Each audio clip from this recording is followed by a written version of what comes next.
এখন মামা মামার জন্য চা বানাচ্ছে, সেই চাটাই খাবো।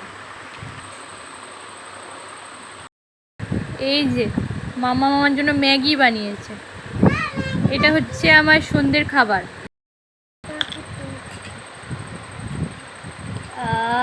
টেস্টি হয়েছে কিন্তু মামা, থ্যাংক ইউ।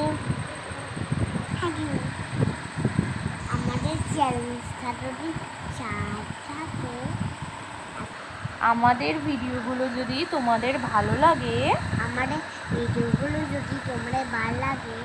তাহলে একটা লাইক করে সাবস্ক্রাইব করে দিও।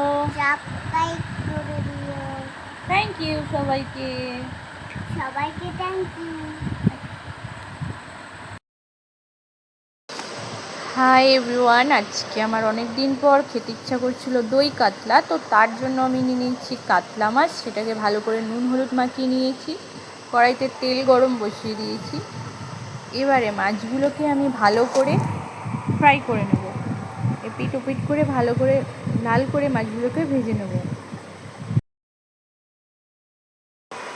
এই দই কাতলাটা খেতে আমার খুব ভালোই লাগে, আমি এটা মাঝে মধ্যেই বাড়িতে বানিয়ে খাই। তো তোমাদের কার এটা খেতে ভালো লাগে আমাকে জানিও। এবার মাছগুলো ভাজা হয়ে গেছে, আমি মাছগুলোকে তুলে নিয়েছি। এর মধ্যে আমি তেল আর গরম মশলা, জিরে, তেজপাতা, মৌরি ফোড়ন দেব। দিয়ে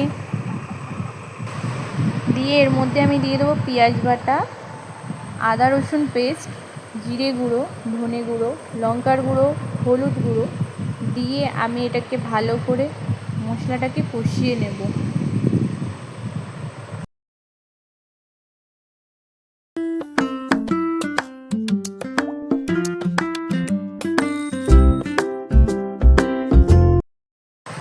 এর মধ্যে দিয়ে দেবো স্বাদ মতন নুন। এটা বানাতে দিয়ে এটাকে ভালো করে নেড়ে ছেড়ে নেব। এটা বানাতে অনেক কিছু ইনগ্রিডিয়েন্টস লাগে না, বাড়িতে থাকা জিনিস দিয়েই হয়ে যায়। একঘেয়েমি ঝোল ঝালের থেকে এটা একটু ভালোই লাগে খেতে, একটু ইউনিক হয় আর কি।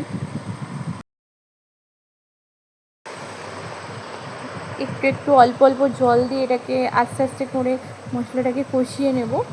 তো এটা দিয়ে যখন একটুখানি তেলটা ছেড়ে ছেড়ে আসবে, আমি একটা পেস্ট তৈরি করে রেখেছি।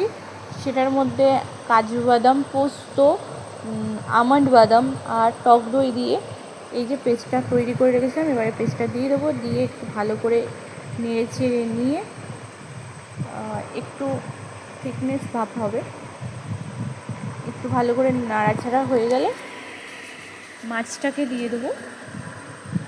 তারপর মাছটা দিয়ে একটু গরম মশলা দিয়ে একটু ঢাকা দিয়ে দিলেই তৈরি হয়ে যাবে দই কাতলা।